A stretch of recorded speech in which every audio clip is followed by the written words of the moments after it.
Buenos días, mi nombre es Manuel Núñez, soy parte del equipo de currículo de la DIGEVER y voy a tener la oportunidad de tener este espacio con ustedes. Pensar en un momento para hablar sobre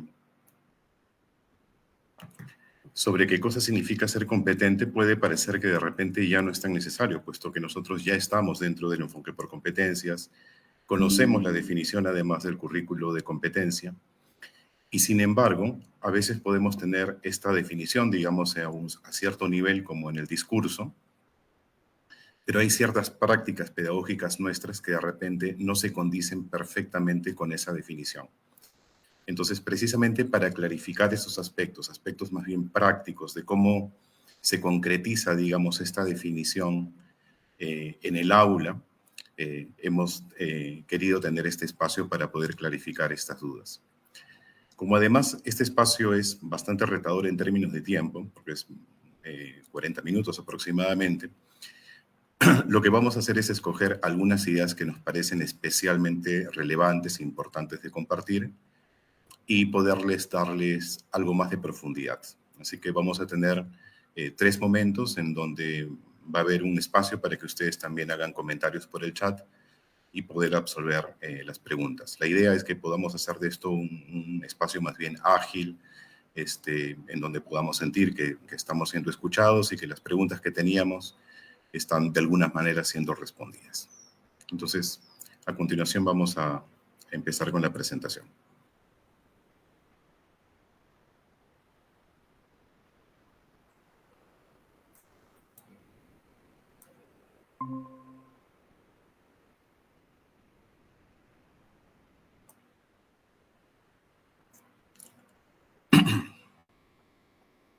Bien, para un poco entrar en materia, digamos, vamos a empezar desde una herramienta curricular que desde la DIGEVER estamos produciendo, que va a ser lanzada en las siguientes semanas y que tiene que ver con cartillas, algunos videos, infografías en relación a este concepto. Entonces, en esta ocasión vamos a usar un video que precisamente intenta ilustrar qué cosa significa ser competente.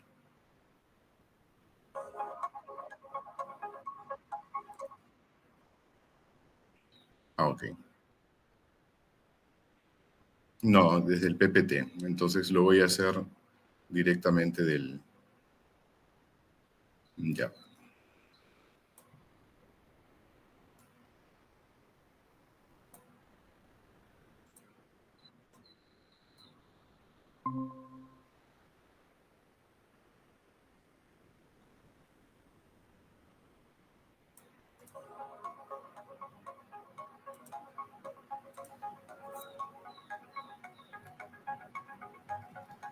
¿Qué significa ser competente?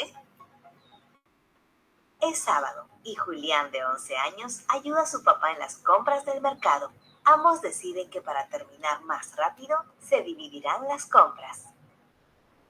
Julián anota en una lista los elementos que le toca comprar para no olvidarlos. Repasa la lista y planifica la ruta más rápida para adquirir los productos. Julián recorre el mercado y va tachando los productos de su lista. Interactúa con los vendedores y compradores de forma respetuosa, clara y asertiva. 2 kilos de pollo para el guiso. Paga 20 soles en total. En el puesto de verduras, 1 kilo de tomate y 1 kilo de zanahorias. 3 soles con 90 centavos en tomate y 3 soles de zanahoria. Por último, pide 1,5 kilos de papas. Julián recuerda que medio kilo equivale a 500 gramos. Observa que el kilo de papas cuesta 3 soles con 80 centavos. Paga con 10 soles y recibe 5 soles devuelto. Al sumar y restar, Julián se percata que el vendedor se ha equivocado y le ha dado 70 céntimos de más. Julián los devuelve. ¿La actuación de Julián ha sido competente? Escribir, planificar, orientarse, comunicarse asertivamente, calcular y ser honrado son ejemplos de habilidades, conocimientos y actitudes que Julián ha aprendido a lo largo de su vida y que en una situación concreta ha puesto en acción de forma pertinente, eficiente y con sentido ético. Esto es lo que se llama Ser competente. Aprende más sobre qué significa ser competente y otras ideas claves del Currículo Nacional de la Educación Básica en www.perueduca.pe.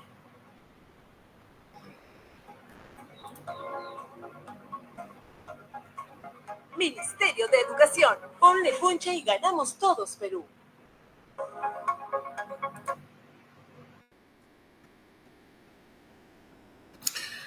Bien, de algún modo para orientar un poco la conversación, me gustaría saber si ustedes encuentran en este video, en lo que ilustra este video, lo que en el currículo se expresa como la definición de competencia. Es decir, ustedes consideran que de alguna manera se visualiza qué cosa significa ser competente en el video y de qué manera. Voy a leer los comentarios, me van a llegar al WhatsApp y voy a tratar de resolver sus preguntas.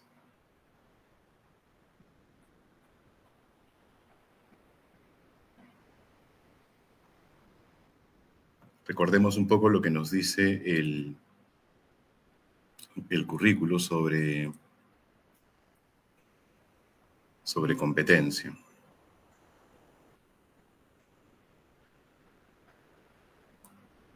¿No? Dice, la competencia se define como la facultad que tiene una persona de combinar un conjunto de capacidades a fin de lograr un propósito específico en una situación determinada, actuando de manera pertinente y con sentido ético. Entonces, una pregunta sería, ¿de qué manera esta definición se ilustra en esta actuación de este niño, de Julián?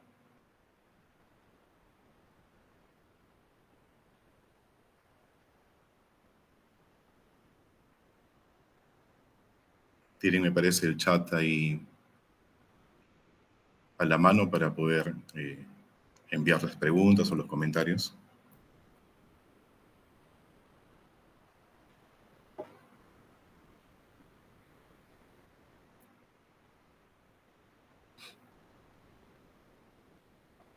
Por ejemplo, en la definición de competencia se dice que es la facultad que tiene una persona de combinar un conjunto de capacidades.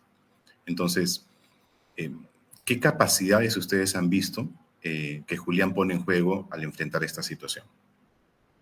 Creo que en una parte del video incluso lo dice explícitamente, ¿no? Dice leer, escribir, orientarse, calcular, ¿no? Podemos hacer una lista incluso más larga. Si analizamos con más detalle el video, lo podemos volver a ver. Vamos a notar que hay una serie de conocimientos, de habilidades. Ok, aquí hay una pregunta, dice, ¿qué puedo hacer en el colegio, ¿no? Para que los niños desarrollen competencias? Bueno, lo que nosotros hemos visto en el video es una forma de enfrentarse a una situación que está fuera de la escuela, ¿no? Es una situación realista de Julián, pero está fuera de la escuela. Entonces, ¿cuál es el rol de la escuela que permite incrementar las probabilidades? Porque de repente es difícil asegurar, pero al menos incrementar la probabilidad de que nuestros estudiantes en su vida cotidiana se enfrenten a situaciones de ese tipo de manera efectiva, digamos.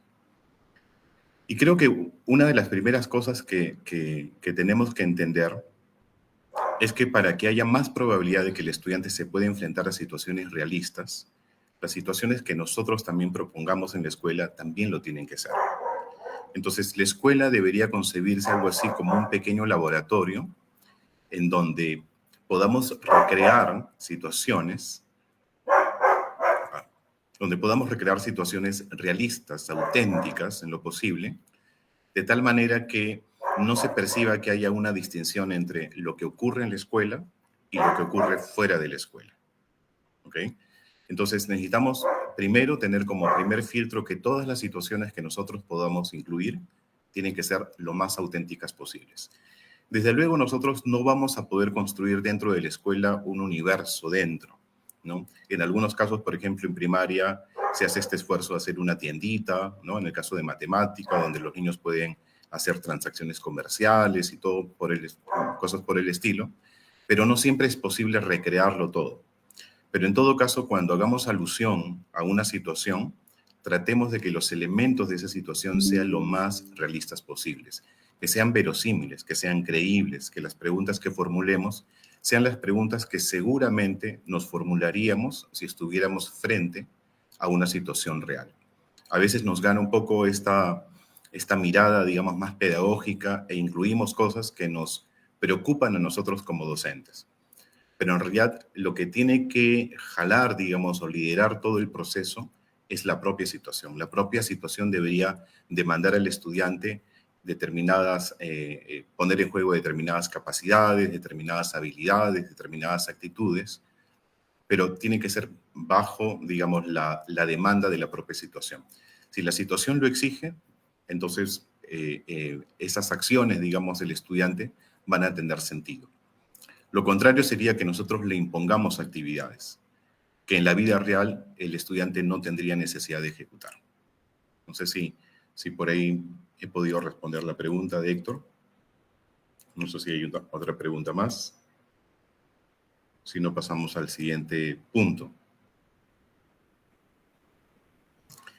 Muy bien. Vamos a completar esto de la definición. E igual, si en el momento sale algún otro tipo de duda, pregunta o comentario, aquí lo voy a poder leer. Entonces, habíamos dicho que en la definición se habla de la facultad que tiene una persona de combinar un conjunto de capacidades. Perfecto. Y ya hemos visto que efectivamente Julián pone en juego un montón de capacidades. Leer, escribir, orientarse, calcular, hay planeamiento estratégico y todo lo demás. Luego dice la definición a fin de lograr un propósito específico en una situación determinada. Entonces podríamos entender que hay una situación que es papá e hijo que van al mercado y que quieren, a fin de hacer las cosas más rápido, ¿cierto?, dividirse un poco la tarea. Y entonces el propósito específico que persigue Julián tiene que ver con comprar en el mercado unos productos. Ese es el propósito suyo. Y es en función de ese propósito que vamos a valorar si Julián es o no competente frente a esta situación, si logra o no logra cumplir este propósito. Ahora, luego dice que tiene que actuar de manera pertinente y luego dice con sentido ético. Entonces, ¿de qué manera nosotros podemos percibir que Julián actúa de manera pertinente? Pues habría que preguntarnos en principio si responde o no a la situación. Y si lo hace utilizando recursos que son accesibles a él, que de alguna manera se condicen un poco con la situación, están en relación con esa situación. Y de repente, para entenderlo mejor, pensemos en qué pasaría, por ejemplo, si Julián regresa, pero ha comprado menos productos de lo que necesitaba comprar, o compra de más. O de repente compra todo perfecto, pero se da cuenta de que le falta dinero, ¿no? Porque no ha llevado la cuenta del vuelto y no ha estado atento precisamente a eso. Entonces, el tomar en cuenta estas condiciones hace que esta actuación de Julián sea competente, que sea pertinente, perdón, en el sentido que se ajusta al propósito y de manera oportuna y enfocada en él. Y finalmente, si tiene sentido ético o no, seguramente todos estaremos de acuerdo en que sí, aunque habría que hacer la salvedad de que sentido ético va más allá, digamos, de comportarse según lo que uno espera o lo que un grupo social espera o de acuerdo a una norma. De repente a todos nos parece que Julián ha actuado con sentido ético por detalles como, digamos, devolver el vuelto que le habían dado de más, por ejemplo, ¿no? Entonces, en este acto de honestidad uno dice, ahí hay sentido ético. Pero en realidad el sentido ético va más allá, ¿ya? Tiene que ver con una capacidad reflexiva que viene de más atrás, ¿no? Y que seguramente se va a demostrar en acciones como esta, pero no son acciones, digamos, que están motivadas por que hay una norma, porque hay una regla, o por el temor de repente un castigo. Si yo le preguntara a Julián, me pareció excelente que tú hayas devuelto el vuelto de más, digamos, ¿por qué lo hiciste? Si uno pudiera profundizar, digamos, en Julián, y Julián dice algo como, lo que pasa es que si se dan cuenta de que me he quedado con vuelto de más, mi papá se va a enojar, ¿no? Y no me va a dejar salir o cosas por el estilo. Si detrás de esa acción hay estas motivaciones, nosotros podríamos decir de que el sentido ético no es tal. Para que haya sentido ético es que Julián ha podido reflexionar en relación a las consecuencias de sus actos, de sus posibles actos, y en función de esa reflexión tomar autónomamente, digamos, una decisión, ¿no? En este caso, devolver el vuelto. Muy bien, esa sería la primera idea clave en relación a qué cosa significa ser competente desde el currículo nacional. Vamos ahora a pasar a otro video. Por la experiencia anterior, mejor lo vamos a...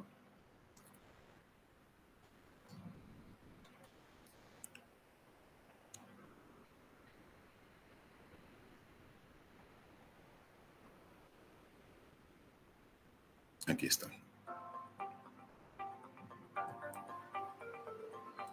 Ahorita lo vamos a compartir.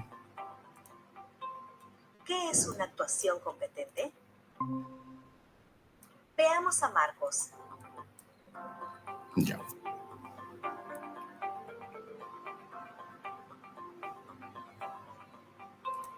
¿Qué es una actuación competente? Veamos a Marcos, de primer año de secundaria, que tendrá que decidir cuál oferta le conviene. Al entrar a una tienda se encuentra con dos marcas de pantalones bastante similares, pero con distintos precios y descuentos. Los pantalones de una de las marcas cuestan 60 soles y tienen un descuento del 10%, mientras que los pantalones de la otra marca cuestan 70 soles y se venden con el 20% de descuento. ¿Cuál opción es la más conveniente? En la escuela, Marcos demuestra haber desarrollado habilidades básicas de cálculo de porcentajes, resolviendo varios ejercicios y obteniendo buenas calificaciones. Sin embargo, en la tienda no logra aplicar eso que sabe para tomar la decisión más conveniente. Marcos no está mostrando una actuación competente, porque aunque tiene el conocimiento, no logra utilizarlo para enfrentar esta situación. Recuerda que actuar de forma competente requiere no solo saber, sino poner en acción ese saber al enfrentar un desafío. Aprende más sobre qué significa ser competente y otras ideas claves del Currículo Nacional de la Educación Básica en www.perueduca.pe.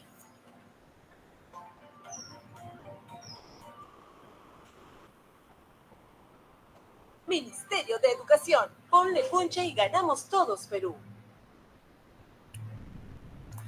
Bien, creo que este video nos ayuda a responder un poco la pregunta anterior acerca del rol de la escuela en relación a cómo desarrollar competencias, digamos. Aquí está clarísimo cómo hay una diferencia, un divorcio, una brecha entre este estudiante, ¿no? Que parece que le va muy bien en términos académicos, que frente a una prueba escrita tiene una excelente calificación, ¿no? Que puede calcular porcentajes, pero cuando está frente a un problema real, por alguna razón no hace esa conexión entre ese conocimiento que sí tiene construido y la situación. Entonces, si a la escuela se le pide trabajar bajo un enfoque por competencias, lo que se le pide entonces es asegurar o por lo menos promover que todos esos conocimientos que se construyen en la escuela, todas esas habilidades, puedan llegar a ser utilizadas en situaciones reales. Y precisamente la mejor manera de lograr eso es que todas las situaciones que nosotros propongamos en la escuela tengan ese cariz, tengan esa naturaleza de ser auténticas. Entonces, no sé si en relación a esto hay algún comentario, pero aquí ya tenemos una primera gran idea. Y esa primera idea tiene que ver con que si estamos hablando de ser competentes, no estamos hablando simplemente de acumular, o mejor dicho, no estamos hablando de acumular información, sino de lo que estamos hablando es de que todo ese saber, ya sea procedimental, conceptual o como quieran llamarlo, tiene que ponerse en acción para que podamos hablar de una actuación competente. Entonces, la primera idea, la idea 1, es que actuar de forma competente va más allá de saber, sino que es necesario poner en acción ese saber al enfrentar un desafío. Ahora, la situación que viene me parece bien interesante porque ya está centrado un poco en la escuela. Perfecto. Aquí hay una pregunta, antes de pasar a la siguiente idea.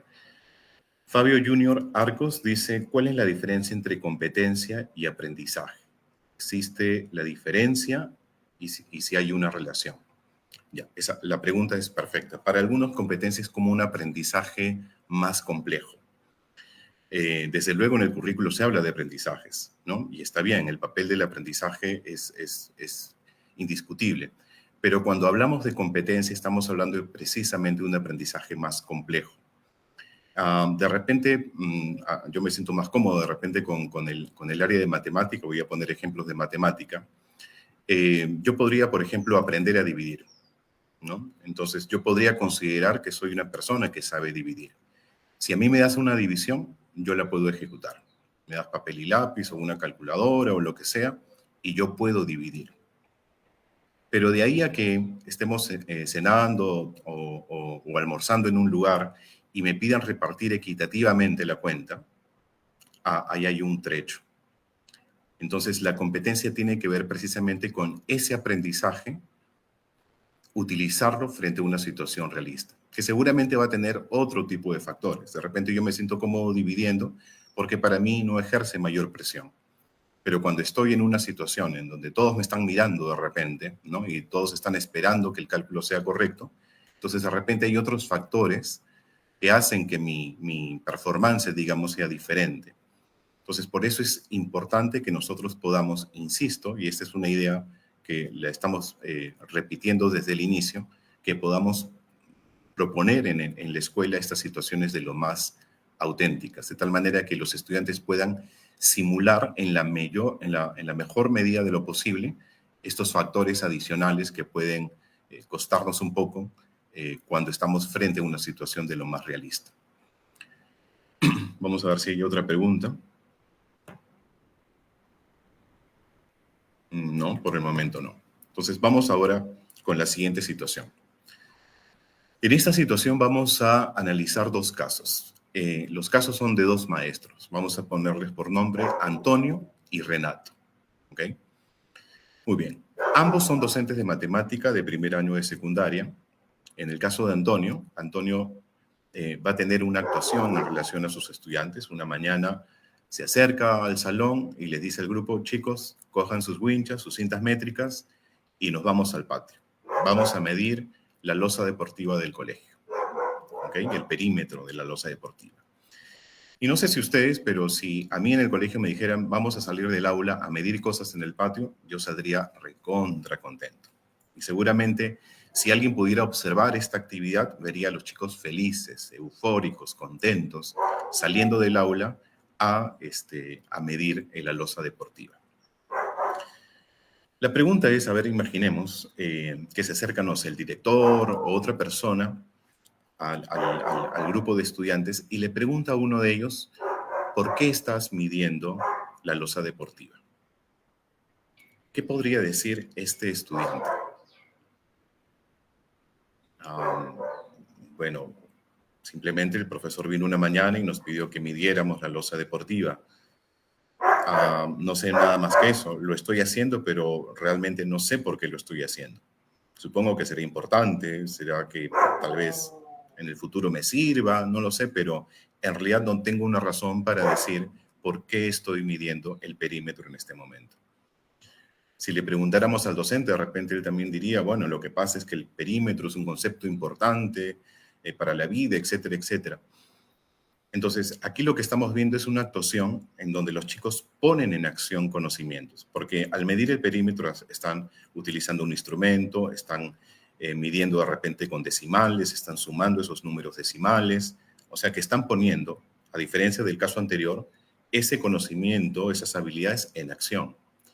El problema radica es que esta acción, en el caso de Antonio, es una acción que parece que no tuviera un propósito.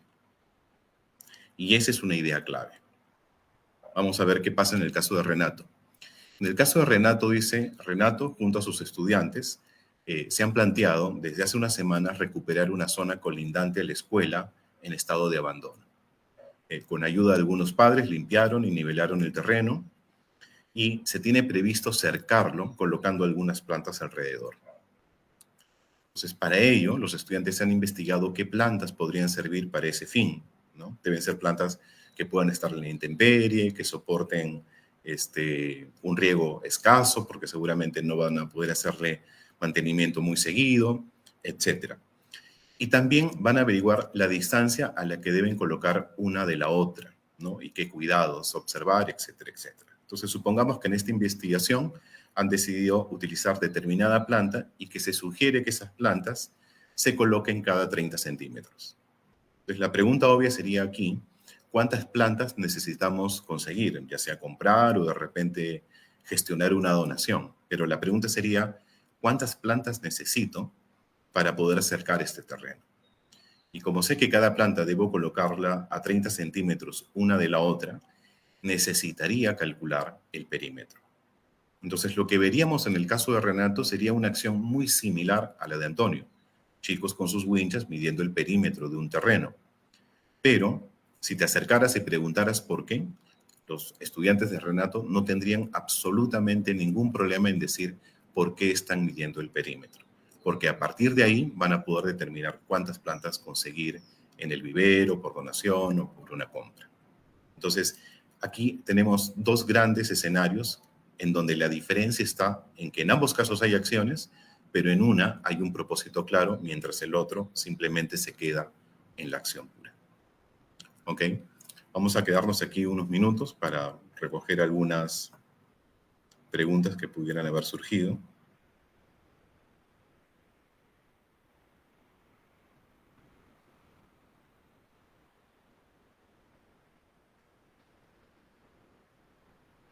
Por acá, en el caso anterior decía Vivian Ceballos, la competencia es la capacidad de poner en evidencia el aprendizaje con situaciones realistas. Es una muy buena manera de parafrasear qué cosa es una competencia, efectivamente.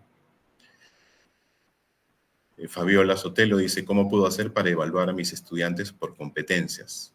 Porque no es muy fácil. Efectivamente, es más, el siguiente webinar tiene que ver precisamente con el tema de evaluación, pero vamos a tratar de esbozar al menos una pregunta en relación a las competencias. Y por eso es tan importante este momento de trabajar a conciencia la definición de competencia. Si nosotros ya estamos claros en que para ser competente tenemos que movilizar conocimientos frente a una situación realista, la pregunta de Fabiola es, ¿cómo voy a evaluar si un estudiante es competente o no? Pues la pregunta, mejor dicho, la respuesta acá es por su propio peso, porque la única forma que yo tendría de averiguar si una persona es competente o no es enfrentándola a situaciones desafiantes y realistas. Entonces, eso significa un gran cambio en términos de mi práctica pedagógica, porque eso implica que de repente otros instrumentos que para mí antes eran indispensables, como por ejemplo una prueba escrita, tal vez no me sirvan tanto para evaluar una competencia.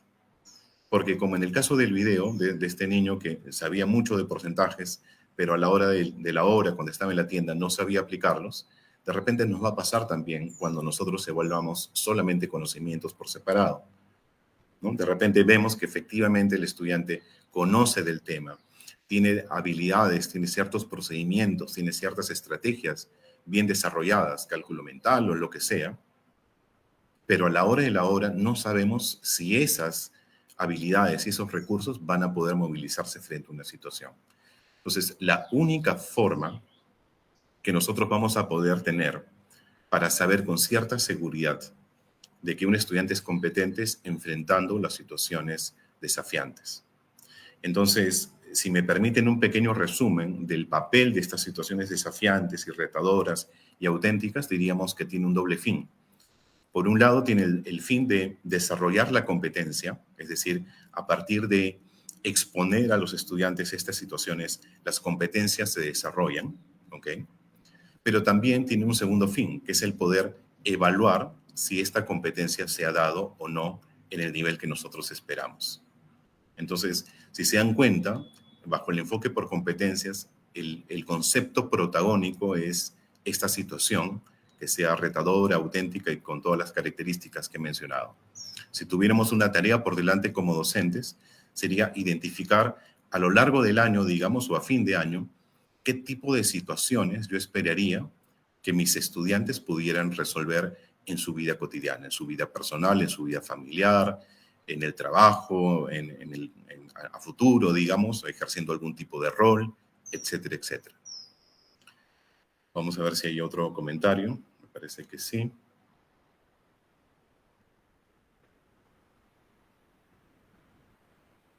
Dice, para este caso, dice Grecia Blas, es importante mencionar el propósito de aprendizaje al inicio de la clase.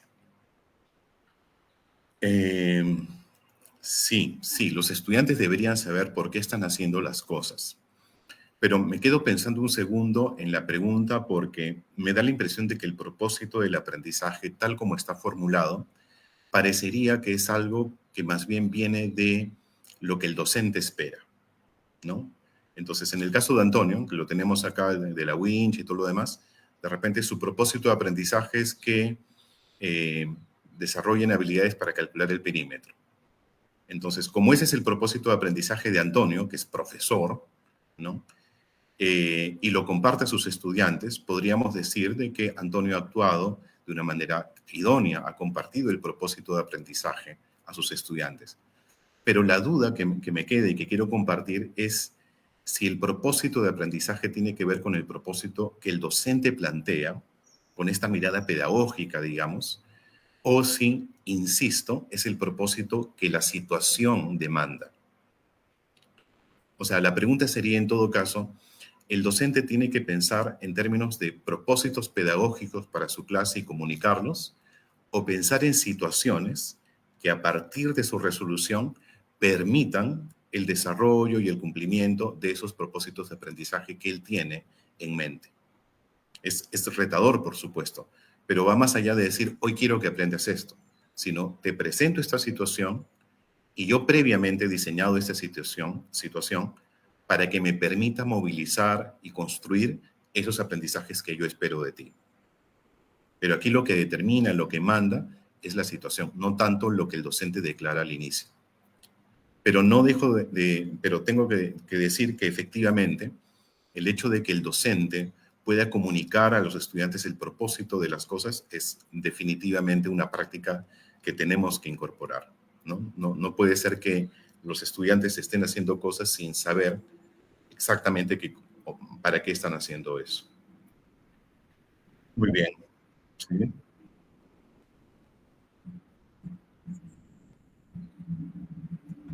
Ok.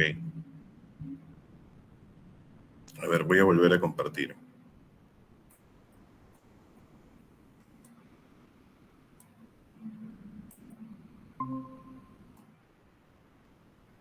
Ya, ¿pueden ver ahí los casos de Antonio y Renato?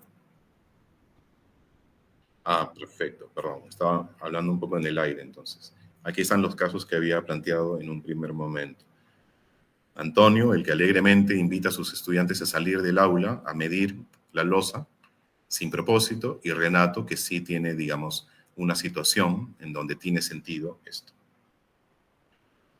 Muy bien. Acá están surgiendo varias preguntas. A ver. Mélida dice, ¿cómo sé que una actividad desarrolla competencias? Bueno, esa es una buena pregunta. Bueno, en principio, no es tanto que las actividades desarrollen competencias. Digamos, las actividades vienen a ser como la consecuencia de enfrentarte a una situación problemática, una situación desafiante. Entonces, si yo tengo frente a mí una situación, voy a organizar, voy a tener una estrategia, y seguramente esa estrategia va a requerir que yo ponga en acción ciertas cosas, que yo movilice, que yo actúe de determinadas formas. Entonces, las actividades, digamos, las acciones están supeditadas a lo que la situación me plantea. Entonces, es difícil que una actividad aislada desarrolle competencias. Lo que desarrolla competencias no es la actividad en sí misma, sino el enfrentar esta situación y el tomar decisión de manera autónoma, además, de qué tipo de acciones me van a permitir responder a esta situación. Entonces, ahí habría que tener claro esta idea de la actividad por actividad. Seguramente nosotros en las planificaciones, digamos, colocamos las actividades posibles y desde luego está bien, pero hay que asegurarnos de que esas actividades tengan que ver, sean consistentes con alguna situación real, auténtica y todo lo demás que los estudiantes tengan que enfrentar. A ver, tenemos aquí. Miriam Palomino dice, ¿cuál es la utilidad de los desempeños en el desarrollo de las competencias? Pues los desempeños lo que nos muestran son ejemplos de cómo podemos evidenciar que las competencias se están desarrollando, ¿no? Entonces, en el currículo está claro, digamos, que ese listado de desempeños lo que muestra son ejemplos de actuaciones. Pero ustedes, dependiendo de la situación, podrían plantear otros desempeños. Lo importante es que ustedes hagan el ejercicio de pensar en qué tipo de actuaciones debería esperarse frente a una determinada situación. Yo siempre pongo el ejemplo de mi hija pequeña, tiene 6 años. Desde los 4 o 5 que comenzamos a salir a lugares públicos, el miedo que a mí me bloqueaba era la idea de que se perdiera en un lugar público. Entonces, yo, frente a esa situación, yo esperaría que ella desarrolle, y obviamente yo la acompaño en este desarrollo, que desarrolle una serie de conocimientos, de habilidades, de actitudes para enfrentar esa situación, ¿no? Entonces, por ejemplo, yo no estoy pensando aquí a ver, qué tipo de desempeños, para retomar la pregunta que nos hacía Miriam. ¿Qué desempeño yo esperaría? Primero, yo esperaría que sepa distinguir en quién podría confiar, en todo caso, en dónde, por ejemplo, en lugar de estar buscándome mientras yo también la estoy buscando, que sepa qué es lo que tiene que hacer, que es quedarse en el mismo lugar. También esperaría que ella tuviera habilidades comunicativas para decir quién es, de repente para recordar un número telefónico, para de repente saber a quién dirigirse, a un policía o un vigilante y cosas por el estilo. Entonces, esas actuaciones que yo espero de mi hija en esa situación vendrían a ser los desempeños. Cómo yo voy a visualizar, evidenciar de que una persona está siendo competente frente a una situación. No sé si con eso clarificamos un poco esta idea del desempeño.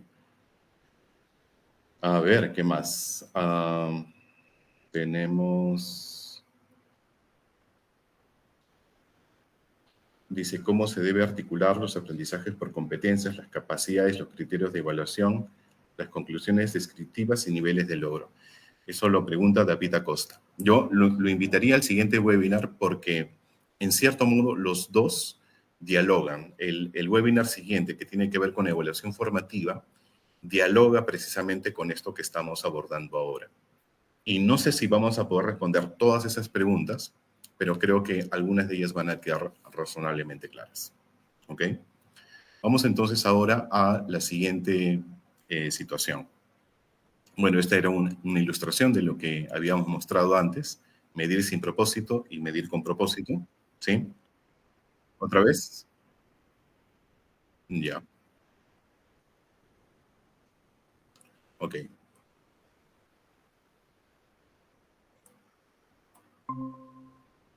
ya. Ahora sí. Entonces, la segunda idea, para redondear, es que poner en acción un saber tampoco es suficiente, si es que esa acción no tiene un propósito. Recuerden el caso de Antonio y del otro profesor. Y la idea 3, que en cierto modo responde también a una pregunta que nos habían hecho. Muy bien. Es que en ocasiones, cuando nosotros solemos pensar en una situación que movilice capacidades y que permita desarrollar competencias, a veces solemos pensar en formatos demasiado cargados, recargados, con datos estadísticos al principio, hablando de la importancia de lo que se va a abordar, para luego simplemente colocar algunas preguntas como normalmente hemos hecho durante mucho tiempo. Y aquí la idea no es esa. Aquí, es más, es conveniente incluso para ti como docente que tratemos de pensar o de repensar en formas alternativas de proponer situaciones problemáticas a los estudiantes. Desde luego, una fuente de recursos para diseñar estas situaciones es la vida misma, ¿no? Si yo veo un problema en el kiosco, en la cola del kiosco, ¿no?, escolar, ahí tengo perfecto una situación problemática que podría trabajar en clase. Pero hay otro tipo de situaciones que a veces simplemente se detonan con una buena pregunta o hasta con un elemento disruptor. Yo recuerdo siempre este ejemplo de una docente, por ejemplo, que lleva un nido de ave, ¿no?, a la escuela, al salón, y lo pone en el centro del aula. Pues llegan los niños y ven el nido de ave y obviamente se sorprenden. Dan vueltas alrededor, lo miran con mucha atención y comienzan una serie de preguntas, ¿no? ¿Dónde encontró el nido? ¿A qué ave pertenece? ¿No? Puede haber discusiones, debe ser de una paloma, y dice, no, es muy chiquito para que sea de una paloma, debe ser de tal. Otro niño podría preguntar acerca de cómo construye ese nido un ave, quién le enseñó a construir ese nido, qué otros tipos de nido pueden haber.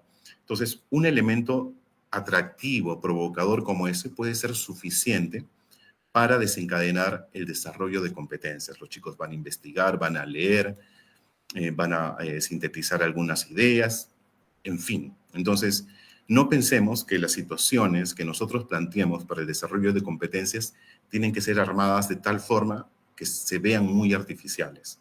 Más bien, miremos en lo cotidiano y encontremos situaciones potentes que interesen a los estudiantes y que permitan desarrollar.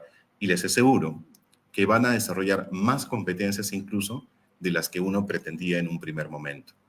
Entonces, el profesor de matemática de repente se va a sorprender porque eso que planteó implica otro tipo de competencias. Y muy bien podría conversar con su colega para ver de qué manera podrían aprovechar esta situación juntos. Muy bien. Es momento de cerrar por un tema del tiempo. Les quiero agradecer por este espacio. Gracias por sus preguntas, además. Y los invito al siguiente webinar porque les digo, como les había anticipado, de alguna manera complementa lo que hemos trabajado en este momento. Listo. Muchas gracias. Buenos días.